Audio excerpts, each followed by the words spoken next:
So I decided that I'm going to, speak on the shooting that happened in Virginia where the teacher was shot by the student. And this resonates because I'm a teacher in the high school level and I've been threatened, by the grace of God. It wasn't by gun, but a threat is a threat. And a threat needs to be taken seriously at all times, regardless if it's a student or if it's an adult. A threat is a threat, and we have to address it. And if you don't have the mental capacity to be in an administrative position to make those calls when you have a dire situation like that, then you shouldn't be in leadership. There needs to be more training. I just don't think that we should be putting teachers who are in the classroom, who have taught in the classroom and have classroom management with students. I don't think that often translates to being in a position where you're the principal or the assistant principal, and you have to make these on-the-spot decisions. And you just have people who are not equipped and who are incapable of making those decisions. But yet and still we put people in these positions to lead our staff as well as our students. And unfortunately, a lot of people who get in these leadership positions, they shouldn't be. Like I said, I've reported things. I've seen other people report things to the administration. They just dismiss it, said, oh, this is really not what y'all think it is. It's going to be okay. No, it's not going to be okay. It's not going to be okay. And when somebody tell you that kids have something going on, then you need to get on. You need to address it. You took the job. This is where you're making the big money. Being a principal and assistant principal, they probably make almost six figures or way over six figures. But there's no protection for the teachers. And I don't think nobody even cares. It's hard to go to school every day knowing that you don't have metal detectors for students to walk through. That they can just bring anything off the street in their book bag. No clear book bags. They just walk into school and you don't know what they have on them. So it's a scary situation. But we're going to listen to a little bit of this report and have discussion on it. Rich Neck Elementary School. And jury investigation found that the school's assistant principal, Ebony Parker, did not take any action on the day of the shooting, even after being warned 3 separate times that the boy had a gun. So you've been warned 3 or more times that this kid had a gun, and you did nothing. As a mandated reporter, absolutely nothing. And this young lady who is giving her time and investing all of her knowledge to try to educate students, you can't even address something as serious as a gun.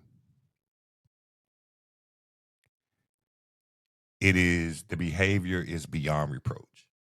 It just doesn't make a lot of sense.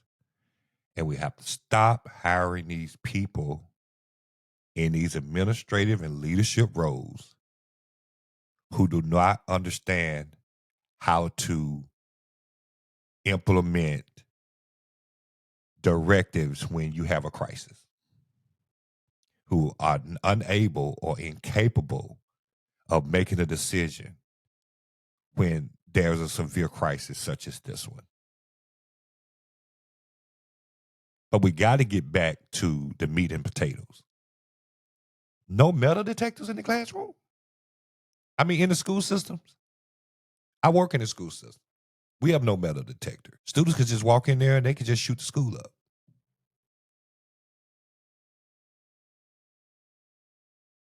But they want to, dismiss the fact that a kid won't do that. But yet and still, the numbers show that these situations happen more than not across this country. Whether it was a John Doe that comes out of the streets, or there's one of the students in the school that does the shooting. They need to be addressed. She allegedly did not allow the boy to be searched. In a separate criminal case, Parker was charged with 8 counts of child neglect, 1 count for each of the 8 bullets that the shooter had in the classroom. I truly believe that The proper protocol was not followed entirely on the school's end that day. If they had taken action, would you have been shot? Most likely, probably no, honestly. So, had they taken appropriate action, she was asked, do you think that you would have been shot? She said no. So, no one is taking the appropriate action. The administrator, the principal, or assistant principals, nor is the district doing anything to ensure that the administrators don't have to go through that kind of stress by having metal detectors in schools. They want to put cameras in every classroom. You need metal detectors in classroom. I'm going to post a statistic and let you guys see how many schools in this country has metal detectors and how many are using them. I know. Listen, y'all want to know what's so baffling to me is that as a school teacher, the expectation from the district is for us to provide a safe environment for our students in our classroom. Just let that sink in. Provide a safe environment to keep our students safe at all times. But yet and still, the district don't follow their own rules. Because what are you guys doing to ensure the safety of the students and staff who come through those doors every day? I'm finna explain it to you. 2% of elementary schools, 7% of middle schools, and 10% of high schools in the United States use metal detectors. That's according to the National Center for Education Statistics. This means that about 2% of all public schools use metal detectors. 2% across this country, across this great country. Let's look at other security measures. And right here, locked door entrances. 83% of schools use locked doors during the school day. My school uses that. Pitch badges. 27% of schools require students to wear badges. We're one of the 27% in my district across the United States. This is outrageous. And I just think that we have to, as leaders, we have to protect the students and the staff. That means putting in these metal detectors, finding the money from somewhere. Maybe take it out of this salary that some of these superintendents making $200,000-$300,000 a year. Maybe if you take some of your salary and stop making all the money, you have a budget to put these metal detectors in the school system. Why you got to make all that money? But your teachers make peanuts. You ain't keeping the kids and your staff safe. I can reiterate that all day. Safety should be number one in school systems. Every school district across this country. This should be mandated. Why? They don't do it because when you're not being affected, you don't give a damn. You just don't care. It's just something that doesn't cross your mind. It ain't me. I ain't worried about it. I go home to my family every day because I'm working up in the office where you have to be scanned to get up here to me to see me. Oh yeah. But that should say a whole lot to parents across this country who don't raise hell about making sure their kids are protected, like showing up for these meetings, these PTO meetings, coming to the school, having concern about your student or about your child. You have to give a damn about your own child. Hell, nobody else not. They showing you every. And that his school file was missing. The report lays out a concerning trail of evidence that apparently shows efforts by the school division to downplay disciplinary records. So the school system is downplaying records, not keeping the records. School systems are all about data. So there's no reason for them not to have that. This is how we end up hurting our kids. This is how kids come to high school where I teach, that I've only been teaching for a year, reading on a second and third grade level. But you expect me to teach them biology at a second grade level.